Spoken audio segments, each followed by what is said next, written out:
তাহাজ্জুদ নামাজের সময় কেরাত ভুল হলে নাকি পাগল হয়ে যায়, এটা অনেকের মুখে শুনি, এই জন্য অনেকেই পড়ে না। এ সম্পর্কে জানতে চাই। মুরগির চামড়ার মধ্যে যদি কোনো পালক থেকে যায়, এটা খাওয়া যায় যাবে কিনা? আমি মাঝে মাঝে বসে সুন্নত নামাজ পড়ি, এটা কি জায়েজ? মাছি নোংরা জায়গায় বসে তারপর শরীরে বসলে আমাদের ওযু বা গোসল করতে হবে কিনা? মাঝে মাঝে ওযু করার পর মনে হয় আমার পাজামা নাপাক হয়ে গেছে, আমি পরে বুঝতে পারি সেটা আসলে হয়নি। এই চিন্তা থেকে কিভাবে বিরত থাকা যায়? মেয়েরা কি লেডিস গেঞ্জি পরে সালাত পড়তে পারবে? ডাক্তার দিয়ে কি সুন্নতে খাতনা করানো যাবে? তারা তো খাতনা করানোর সময় কালিমা পড়িয়ে খাতনা করান না। বিয়ে ঠিক হয়েছে, এখন এই মেয়ের সাথে কথা বলতে পারবো? একাকী নামাজ পড়ার সময় কেরাত পড়ার বিধান কি? ঠোঁট না নেড়ে কেরাত পড়লে কি সালাত আদায় হবে? প্রশ্নোত্তরে আলোকিত ভবনে আমরা প্রবেশ করি। মাইমুন আক্তার আপনি লিখেছেন, মুরগির চামড়ার মধ্যে যদি কোনো পালক থেকে যায়, এটা খাওয়া যায় যাবে কিনা? অসুবিধা নেই, হালকা পাতা যদি থেকে যায় এটি খেলে গুনাহ হবে না। শিউলি যেমন আপনি লিখেছেন, আমার নাম শিউলি, আমি মাঝে মাঝে বসে সুন্নত নামাজ পড়ি, এটা কি জায়েজ? আপনি যদি সুন্নত নামাজগুলো বসে বসে আদায় করেন কোনো অসুবিধা নেই, কারণ সুন্নত নামাজ এটি এক্সট্রা এবং অতিরিক্ত। তো অতিরিক্ত নামাজগুলো কেউ বসে পড়লে সালাত আদায় হয়ে যাবে।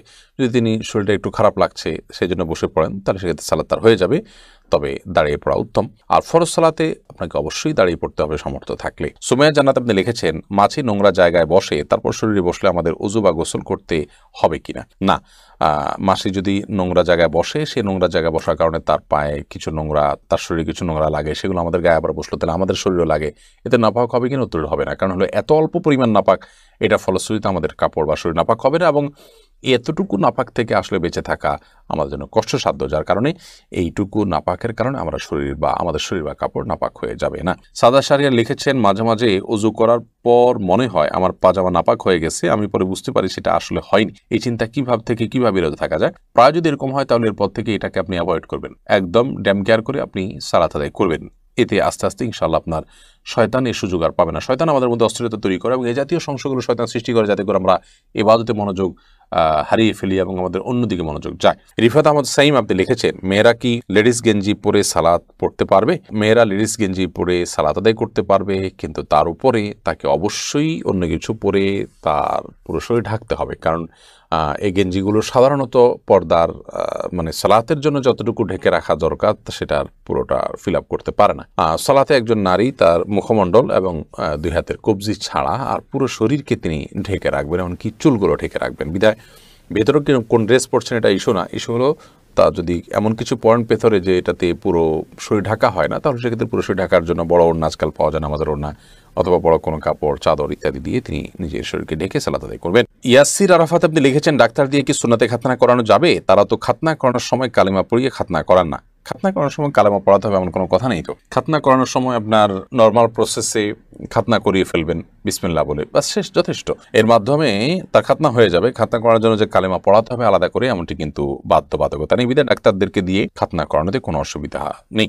আকলিম আক্তার লিখেছেন, নামাজ কখন পড়া উত্তম? ওয়াক্ত শুরু হলে নাকি আজানের পর? ওয়াক্ত শুরু হলে দ্রুততার সাথে নামাজ পড়া উত্তম, তবে জোহরের নামাজ খুব বেশি গরম হলে একটু দেরিতে পড়াটা উত্তম। এমনি মতিউর রহমান মতি আপনি লিখেছেন, বিয়ে ঠিক হয়েছে, এখন এই মেয়ের সাথে কথা বলতে পারবো?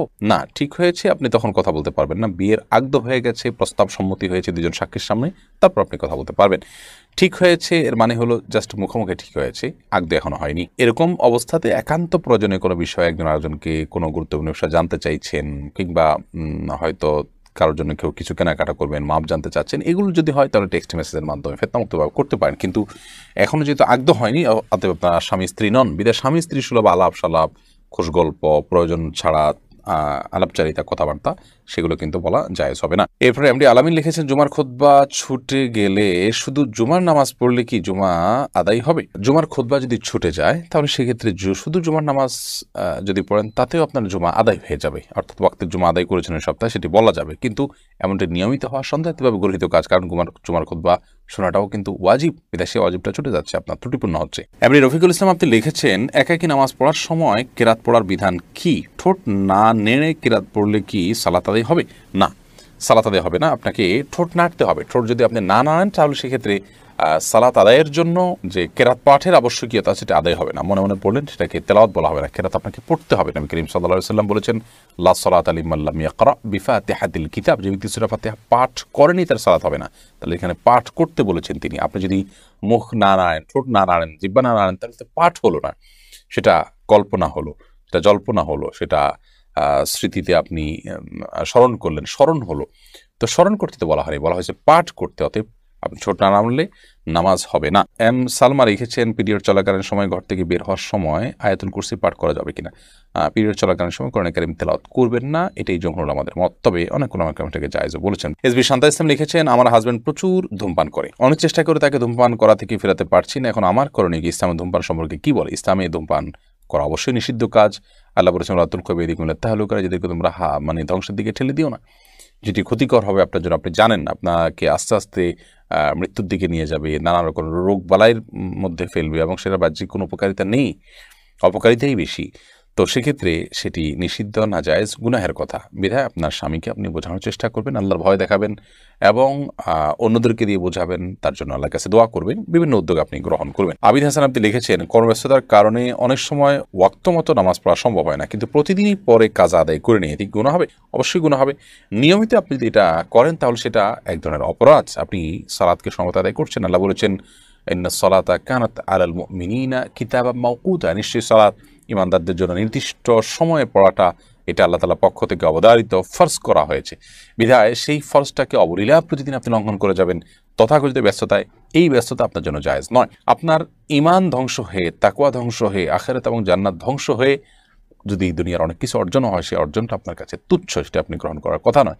আপনাকে যদি নিঃশ্বাস আটকে রেখে কাজ করতে বলা হয় এবং তার বিনিময়ে আপনাকে অনেক টাকা অফার করে, আপনি নেবেন না, কারণ জানে না থাকলে, জীবনে না থাকলে, বেঁচেই না থাকা গেলে এই টাকা দিয়ে আমি কী করবো। ঠিক একইভাবে নামাজে যদি পড়তে না পারি, আমার আখিরাত পুরোপুরি ধ্বংস হয়ে যায়, তাহলে সেক্ষেত্রে এই ব্যস্ততার কী মানে থাকতে পারে?